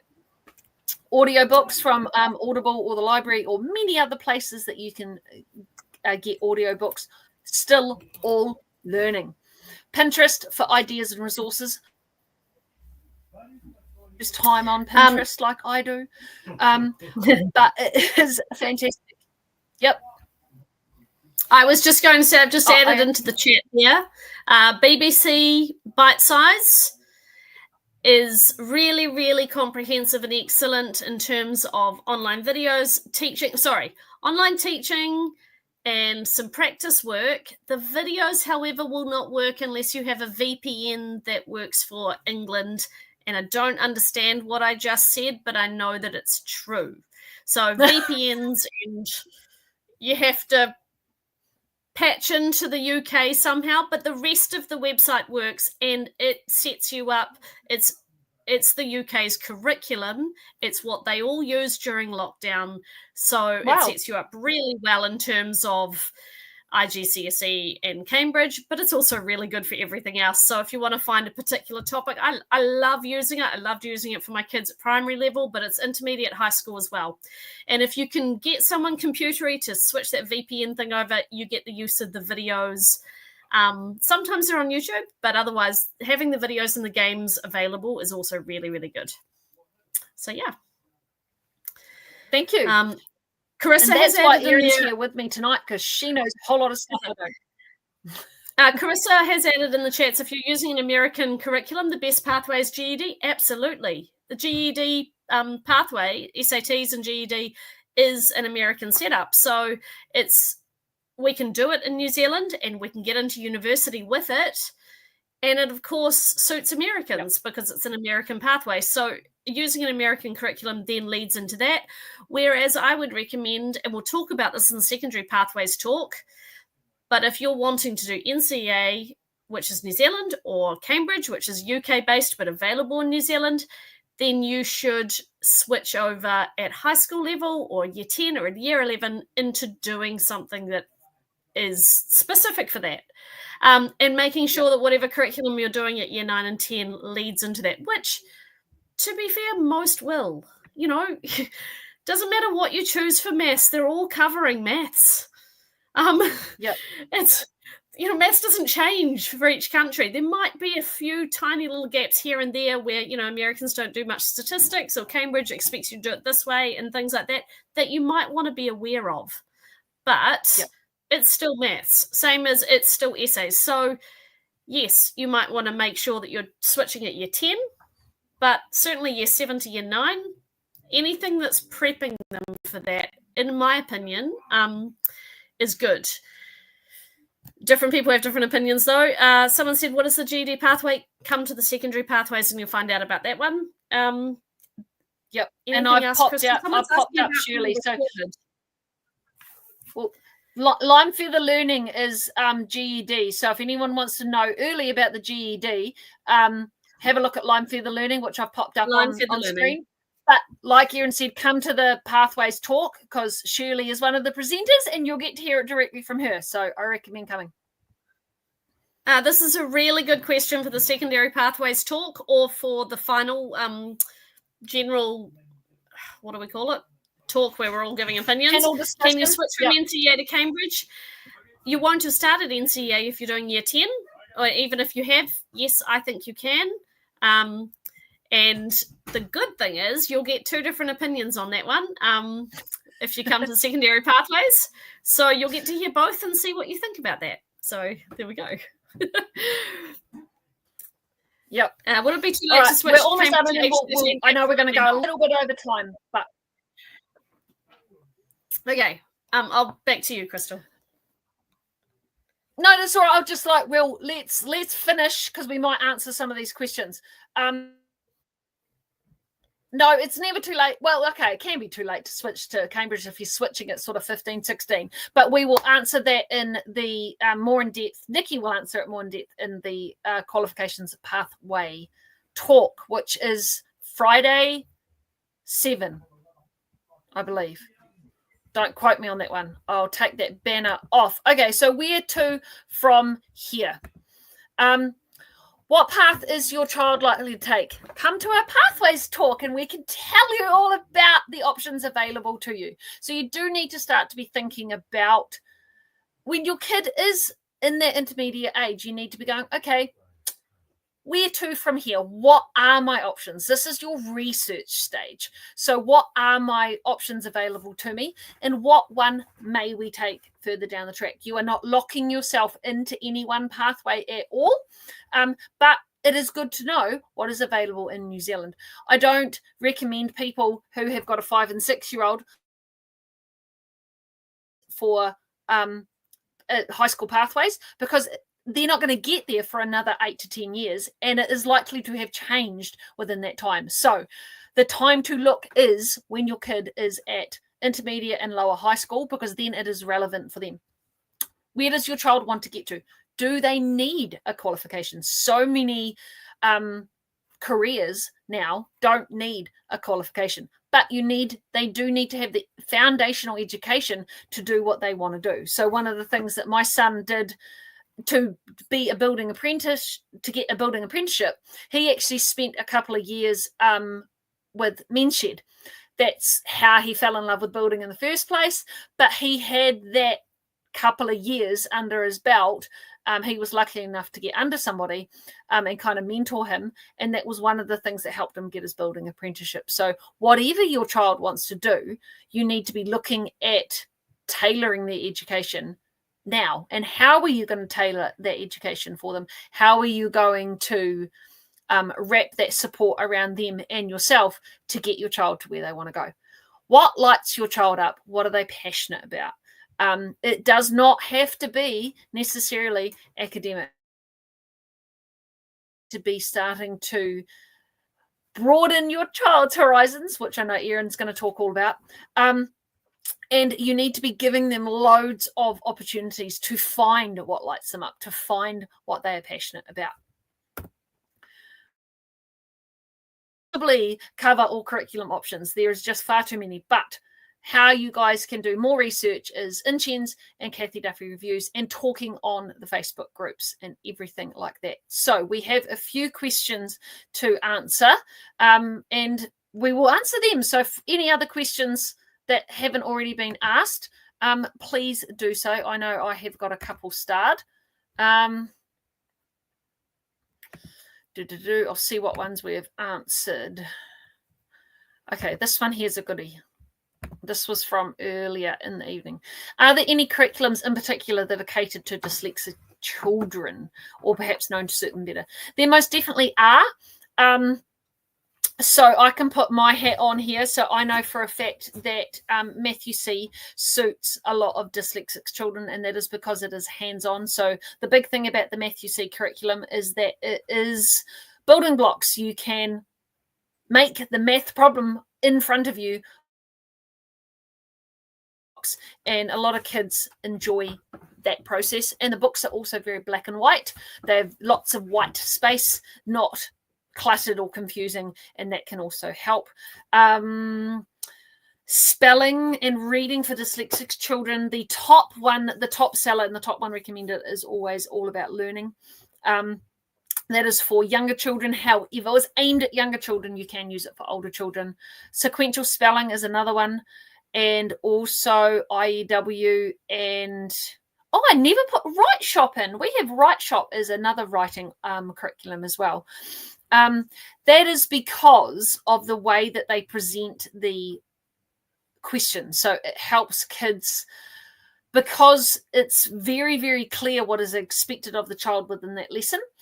So that then helps the kid. It's not this open-ended writing question with IEW and with, I believe, Write Shop as well. Don't quote me on that one, even though I sell it.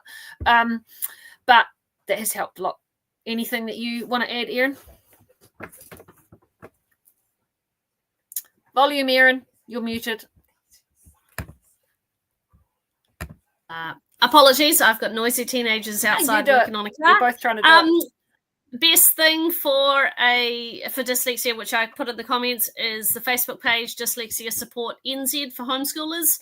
Linda Kimpton is the person you want. If it's about dyslexia, I hands down recommend her as the go-to person in New Zealand. So there we go. Yep, I'll add another one to that one, is the DEB group. So that is, I will put that in the comments as well. So there's another, so that is dyslexia evidence-based. Yes. I will chuck that in the comments now. That is another one as well. So absolutely. there are definitely experts within New Zealand that can help with those things. So another one. How old should the child be to start IEW? So you can start them from any age, from about age 10. If you want help putting your child in the right level, it's level A, level B, level C. I know it can be confusing for people. It was for me when I first came across IEW, but that's where I come in. Give us an email, give us a ring. I can help basically dissect and explain it. Would you need any other language arts curriculum alongside? It does encourage you to do a lot of reading. It doesn't have reading program, so yes, you do need to supplement it. There is the Fix It Grammar for the grammar portion of it, or you could use another grammar program. And obviously you want your kids to do a lot of reading.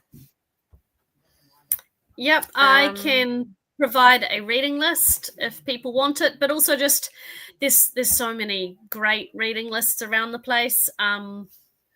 Yeah, especially, but if you're talking high school and intermediate, well, if you're talking primary and intermediate, that's my go-to love of children's literature.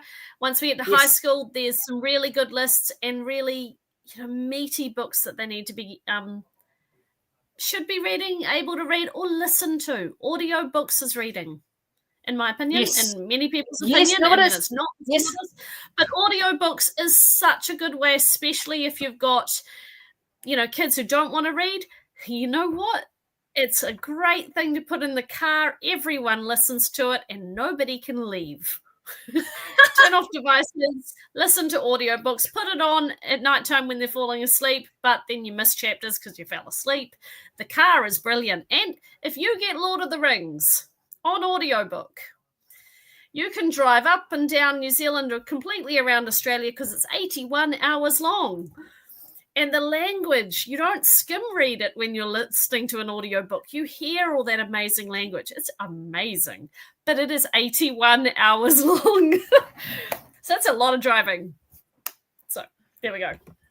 That is a lot of driving. Okay, so guys, I do have Erin's reading list, and I will attempt to, at some point, hopefully over the summer, in the next couple of months, we'll actually get it up on our Facebook page our website as a blog, so it will be up for everybody to use, because Erin doesn't have that capability, but we do on our website. So this is what we're doing. We are working together to bring you guys the information and have it there available to you. Bearing in mind that whatever's on my reading list, I love.